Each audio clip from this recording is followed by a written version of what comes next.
ચાલો વિદ્યાર્થી મિત્રો, લાસ્ટ લેક્ચરની અંદર આપણે વાત કરી હતી. તો લાસ્ટ લેક્ચરની અંદર તમને લ્યુઇસની સંજ્ઞા અને લ્યુઇસની સંજ્ઞાની શું સમજ્યા હતા આપણે? સાર્થકતા છે. તો એ સાર્થકતાની આપણે વાત કરેલી હતી. તો એની અંદર જે લ્યુઇસની સંજ્ઞા છે તો એ લ્યુઇસની સંજ્ઞાની આપણે વાત કરી. હવે આજના લેક્ચરની અંદર આપણે સમજવું છે કે જે કોસેલ નામના વૈજ્ઞાનિકે છે એ શું કર્યું હતું? તો કોસેલે જે રાસાયણિક બંધન છે તો એ રાસાયણિક બંધનના સંબંધમાં છે એ નીચેની જે હકીકતો આપને છે એ પ્રત્યે ધ્યાન છે એ ધ્યાન શું કર્યું હતું? દોર્યું હતું. તો વિદ્યાર્થી મિત્રો, હવે જે આપણે કોસેલ નામના વૈજ્ઞાનિકે જે આપને 4 અભિધારણાઓ આપેલી છે તો એ 4 અભિધારણાઓ મેં તમને ગયા લેક્ચરની અંદર સમજાવી દીધી છે, પણ તમને ખબર નથી. તો આપણે એની અંદર વાત કરીએ તો બધાને ખબર છે. તો પહેલી અભિધારણા છે કોસેલ લ્યુઇસ અભિગમની પહેલી અભિધારણા, આવૃત કોષ્ટકમાં સૌથી ઊંચા વિદ્યુત ઋણમય તત્વ. તો બધાને ખબર હોવી જોઈએ કે સૌથી વધારે વિદ્યુત ઋણતા કયા તત્વની હોય. તો એ ત્રીજું ચેપ્ટર ચલાવ્યું ત્યારે મેં તમને કીધું હતું કે ભાઈ 17મા સમૂહ છે. તો 17મા સમૂહના જે તત્વો છે તો એ 17મા સમૂહના તત્વો છે એ ઊંચા શું હોય છે?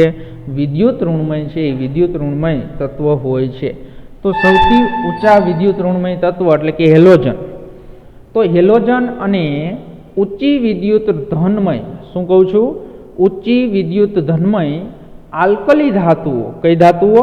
આલ્કલી ધાતુઓ એટલે પેલા બીજા સમૂહના. તો પેલા બીજા સમૂહના તત્વો છે તો એ શું કરે છે? તો કે ઉમદા વાયુથી અલગ કરેલા છે. તો આપને બધાને ખબર છે, આ આવૃત કોષ્ટકની વાત કરેલી છે. તો આવૃત કોષ્ટકમાં સૌથી ઊંચા વિદ્યુત ઋણમય હેલોજન પરમાણુ અને ઊંચી વિદ્યુત ધનમય છે એ આલ્કલી ધાતુઓ છે એને ઉમદા વાયુથી શું કરેલા છે? અલગ કરેલા છે. તો વધારે જે વિદ્યુત ધનમય ધાતુઓ છે એને આપણે પેલા બીજા સમૂહની અંદર ગોઠવી છે, અને જ્યારે વિદ્યુત ઋણમય તત્વ છે ઊંચા સૌથી તો એને આપણે 17મા સમૂહની અંદર ગોઠવા, અને ઉમદા વાયુ છે એને આપણે 18મા સમૂહની અંદર ગોઠવા. તો એ તો બધાને આપણે ખબર જ છે. હાલો બીજી અભિધારણા કે હેલોજન પરમાણુમાંથી કયો આયન બને? તો એ બધાને ખબર છે કે હેલોજન પરમાણુ છે તો એ હેલોજન પરમાણુ શું કરશે? તો હેલોજન પરમાણુ છે એ ઋણ આયન. તો ઋણ આયન એટલે હેલોજન પરમાણુ છે એ ઇલેક્ટ્રોન છે એ શું કરશે? તો ઇલેક્ટ્રોન સ્વીકારી અને કેવા આયન બને? તો ઇલેક્ટ્રોન સ્વીકારી અને ઋણ આયન છે એ શું બને છે? ઋણ આયન બને છે.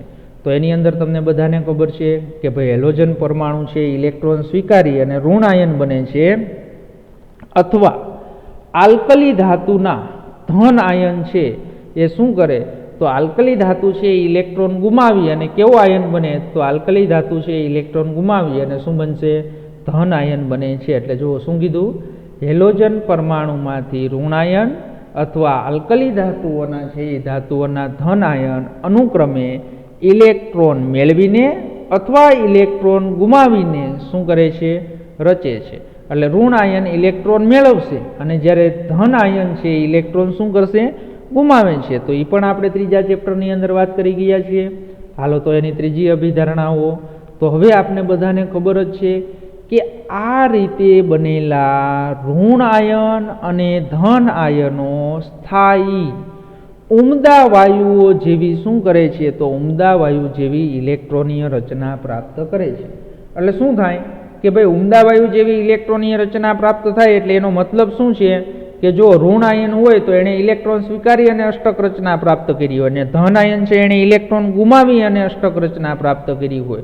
તો એ હવે જે ઇલેક્ટ્રોનીય રચના છે એ કોના જેવી થઈ જાય? તો એ ઇલેક્ટ્રોનીય રચના ઉમદા વાયુ જેવી થશે.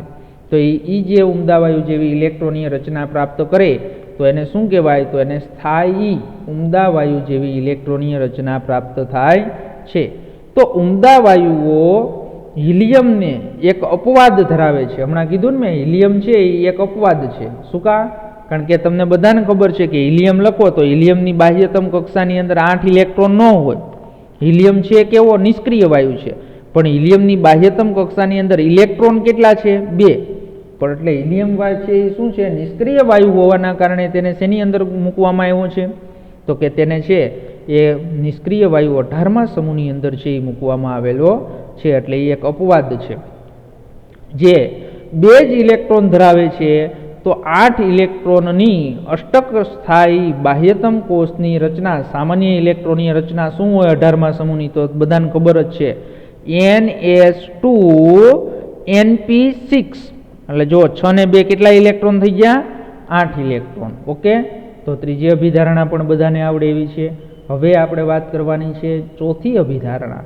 તો એની અંદર ઋણ અને ધન આયનો સ્થિર વિદ્યુતકીય આકર્ષણથી સ્થાયી થાય છે. એટલે શું બનાવશે? અણુ બનાવશે.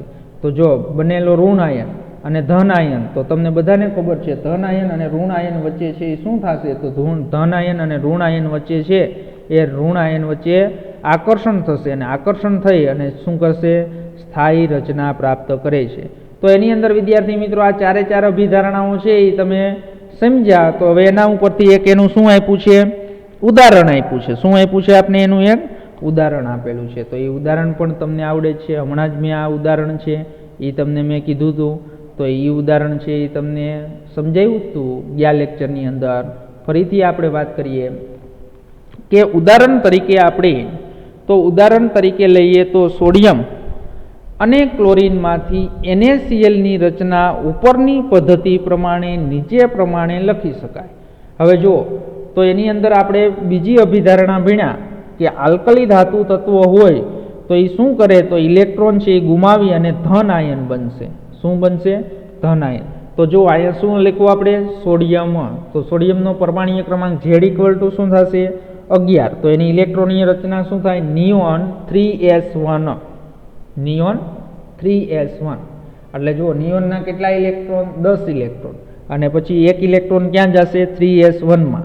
ઓકે, તો 3s કક્ષકની અંદર 1 ઇલેક્ટ્રોન છે એ શું કરશે? ગુમાવશે. એટલે શું બની ગયું? Na+.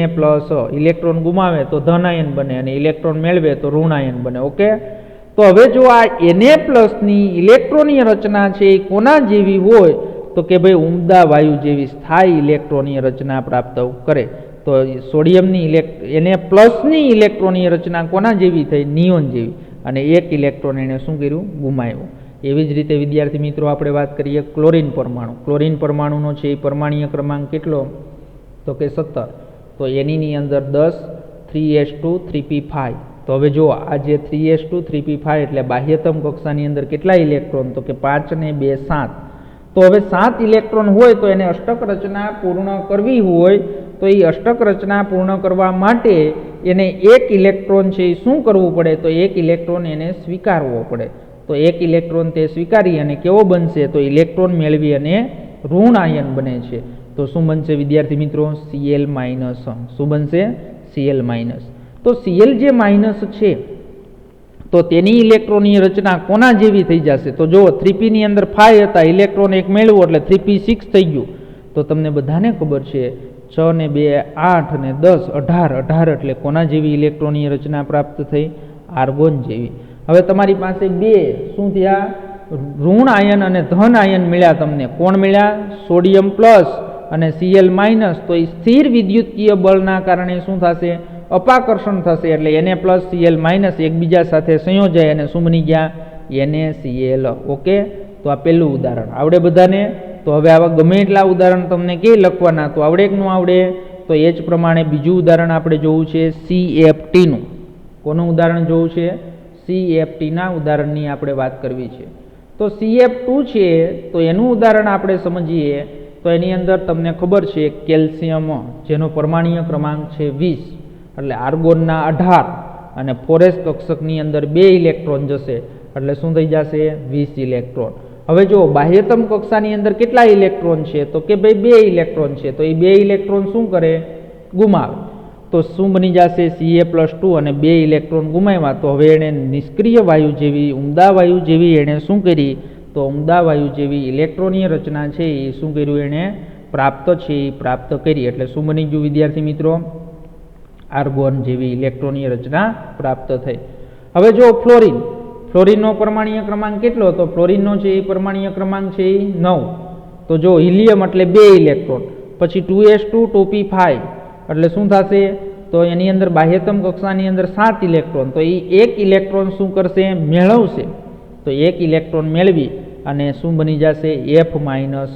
તો F માઇનસ બન્યો તો એની અંદર ઇલેક્ટ્રોનની રચના શું થઈ ગઈ? હિલિયમ 2s2 તો 2s2 2p6 એટલે કોના જેવી ઇલેક્ટ્રોનની રચના પ્રાપ્ત થઈ? નિયોન જેવી. ઓકે, હવે જો Ca+2 છે એની સાથે શું થશે? 2F માઇનસ જોડાશે અને શું બનશે? CF2 બને છે. શું બને છે? CF2. ઓકે, આવડે બધાને? ચાલો વિદ્યાર્થી મિત્રો, તો CF2 બન્યું. શું બન્યું? CF2. તો એની અંદર CF2 બન્યું તો વિદ્યાર્થી મિત્રો ધન આયન અને ઋણ આયન વચ્ચે સ્થિર વિદ્યુતકીય આકર્ષણના પરિણામે સ્થિર વિદ્યુતકીય આકર્ષણના પરિણામ રૂપે રચાતા આ બંધને કયો બંધ કહેવાય? તો એને વિદ્યુત સંયોજક બંધ કહેવાય. વિદ્યુત સંયોજક બંધ કહેવાય અથવા આગળ એનું નામ આવશે આયનીય બંધ કહેવાય. શું કહેવાય? આયનીય બંધ. તો એની અંદર આ જે બંધ બન્યો એને કયો બંધ કહેવાય? તો એને વિદ્યુત સંયોજક બંધ કહે છે. તો આમ વિદ્યુત સંયોજકતા આયન પરના એકમ ભારની શું છે? સંખ્યા. એટલે આમ ધન છે એ કેલ્શિયમની વિદ્યુત સંયોજકતા 2 વડે નિર્દેશ કરી શકાય. એટલે આપણે આમ લખતા હતા ને Ca+2 એટલે કેલ્શિયમની વિદ્યુત સંયોજકતા 2 વડે નિર્દેશિત થાય છે. જ્યારે ફ્લોરિનની અંદર આપણે શું લખતા હતા? F minus. તો એની અંદર ઋણ વિદ્યુત સંયોજકતા શું થાય? 1 તરીકે નિર્દેશિત થાય છે. એટલે જો આ +2 છે, આ -1 છે, એટલે આપણે આના કેટલા પરમાણુ લેતા? 2F અને શું બનાવતા? CaF2 બનાવતા. શું બનાવતા? CaF2. ઓકે, આવડે બધાને? તો એની અંદર છે આ કોશેલે કરેલી અભિધારણાઓ ઇલેક્ટ્રોનની હેરફેર વડે આયનની રચનાને અને આયનની સ્ફટિકમય સંયોજનો અંગેનો આધુનિક ખ્યાલ પૂરો પાડ્યો છે. અને આયનની સંયોજનની સમજણમાં અને પદ્ધતિકરણ માટે છે કોશેલની અભિધારણાઓ ખૂબ જ મૂલ્યવાન બનેલી છે. અને તે સાથે સાથે તેમણે એ પણ હકીકતને છે પીછાણી કે મોટાભાગના સંયોજનો આ ખ્યાલ સાથે છે મેળ ધરાવતા નથી. તો એની અંદર આ જે કોશેલિયસ અભિગમ છે તો એ અભિગમની અંદર છે ઘણા બધા એવા સંયોજનો છે કે આ જે સિદ્ધાંત પ્રમાણે છે એ સિદ્ધાંત પ્રમાણે મેળ છે એ મેળ થતો નથી. તો એની અંદર આ જે કોશેલિયસ અભિગમની અમુક છે એ અમુક જે ખામીઓ છે તો એ ખામીઓ દૂર કરવા માટે આગળ આપણે છે એ ઘણા બધા હજી 2-3 છે એ સિદ્ધાંતો આવશે. VSEPR સિદ્ધાંત આવશે, MOT સિદ્ધાંત આવશે, VBT સિદ્ધાંત આવશે. તો આ બધી જ થિયરીઓનો છે એ આપણે આગળ છે એ શું કરશું? તો આગળ છે એ આપણે અભ્યાસ કરશું. ઓકે વિદ્યાર્થી મિત્રો, હાલો તો હવે આપણે એની અંદર આગળ જે વાત કરીએ તો એ તો અષ્ટકનો નિયમ છે. શું છે? અષ્ટકનો નિયમ. તો એ અષ્ટકનો નિયમ તો આપણે હમણાં જ ભણી ગયા કે કોઈ પરમાણુ છે એ શું કરશે? તો ઇલેક્ટ્રોનનું સ્થાનાંતરણ કરશે, કાં તો ઇલેક્ટ્રોન મેળવીને કાં તો ઇલેક્ટ્રોન ગુમાવી અને છે એ શું કરશે? અથવા ઇલેક્ટ્રોનની ભાગીદારી કરી અને છે એ અષ્ટક રચના પ્રાપ્ત કરે છે. તો આને શું કહેવાય? અષ્ટકનો નિયમ કહેવાય. તો વિદ્યાર્થી મિત્રો, અષ્ટકનો નિયમ છે એ મોસ્ટ IMP છે અને બધાને આવડે જ છે કે કોઈ પણ 2 પરમાણુ વચ્ચે રાસાયણિક સંયોગીકરણ થઈ અને છે એ શું કરવામાં આવે? તો એ પરમાણુ છે એ પરમાણુ કાં તો ઇલેક્ટ્રોન ગુમાવીને કાં ઇલેક્ટ્રોન મેળવીને અથવા તો ઇલેક્ટ્રોનની ભાગીદારી કરી અને તે જ પરમાણુ છે એ શું કરે છે? અષ્ટક રચના પ્રાપ્ત કરે છે. તો કોશેલ અને લ્યુઇસે 1916માં પરમાણુઓ વચ્ચે રાસાયણિક સંયોગીકરણનો અગત્યનો સિદ્ધાંત વિકસાવ્યો જે રાસાયણિક બંધનો શું કહેવાય છે? ઇલેક્ટ્રોનીયવાદ છે એ કહેવાય છે. તો વિદ્યાર્થી મિત્રો, આ નિયમ પ્રમાણે પરમાણુઓ સંયોજકતા ઇલેક્ટ્રોન, શું કહું છું? આ નિયમ પ્રમાણે પરમાણુઓ સંયોજકતા ઇલેક્ટ્રોન છે એ સંયોજકતા ઇલેક્ટ્રોન એક પરમાણુમાંથી બીજા પરમાણુમાં સ્થાનાંતરણ દ્વારા શું કરશે? સ્થાનાંતરણ દ્વારા છે એ ઇલેક્ટ્રોન મેળવીને કે ગુમાવીને અથવા સંયોજકતા ઇલેક્ટ્રોનની શું કરશે? ભાગીદારી કરી અને તેમની સંયોજકતા કોષનું શું બનાવે છે? અષ્ટક બનાવે છે. અને આને શું કહેવાય? અષ્ટકનો નિયમ કહેવાય છે. તો આપણે બધા જ ઉદાહરણો વિદ્યાર્થી મિત્રો જોઈ ગયા. NaClનું ઉદાહરણ તમે લીધું તો NaClના ઉદાહરણની અંદર શું કીધું? તો NaClના ઉદાહરણની અંદર છે એ આપણે કીધું તો NaClના ઉદાહરણની અંદર મેં તમને સમજાવ્યું વિદ્યાર્થી મિત્રો, ત્યારે તમને ખબર છે Na એટલે સોડિયમ, તો સોડિયમે ઇલેક્ટ્રોન ગુમાવી અને શું કર્યું? તો સોડિયમે ઇલેક્ટ્રોન ગુમાવી અને એણે છે એ શું કર્યું? અષ્ટક રચના પ્રાપ્ત કરી. ક્લોરીને શું કર્યું? તો ઇલેક્ટ્રોન છે એ મેળવી અને અષ્ટક રચના પ્રાપ્ત કરી. તો 2 ઉદાહરણ થઈ ગયા. બીજું મેં આના આગલા લેક્ચરની અંદર તમને Cl2નું કીધું હતું. Cl એક ઇલેક્ટ્રોનની શું કરે છે? ભાગીદારી કરી અને અષ્ટક રચના પૂર્ણ કરે છે. તો વિદ્યાર્થી મિત્રો, આ જે નિયમ છે તો એને કયો નિયમ કહેવાય? અષ્ટકનો નિયમ કહેવાય. તો એની અંદર આ નિયમ છે એ વિદ્યાર્થી મિત્રો બધાને છે એ બધાને આવડવો જોઈએ. તો એની અંદર આપણે અષ્ટકના નિયમ છે એ અષ્ટકના નિયમની છે એ આપણે શું કરી? વાત કરી. હાલો, તો એની અંદર આજે આપણે 2 નિયમ છે એ 2 નિયમનો અભ્યાસ કર્યો. એક કોશેલનો શું કર્યો? રાસાયણિક બંધનનો, અને બીજો અષ્ટકનો નિયમ. તો આ બંને નિયમો છે એ આવડવા જોઈએ વિદ્યાર્થી મિત્રો. તો એની અંદર ત્યાર પછી સહસંયોજક બંધની વાત કરવાની છે. કોની વાત કરવાની છે? સહસંયોજક બંધ. પણ સહસંયોજક બંધ છે એ લાંબો ટોપિક છે, એટલે આપણે એને આવતા લેક્ચરની અંદર છે એ સમજાવશું. તો વિદ્યાર્થી મિત્રો અહીંયા સુધી છે એ કમ્પ્લીટ કરી નાખજો. આ કોશેલના 4 અભિધારણાઓ લખવાની, NaCl અને CaF2નું છે એ ઉદાહરણ લખવાનું છે, અને અષ્ટકનો નિયમ છે એ લખવાનું છે. તો આ છે એ લેક્ચરની અંદર છે એ કમ્પ્લીટ તૈયાર કરી નાખજો.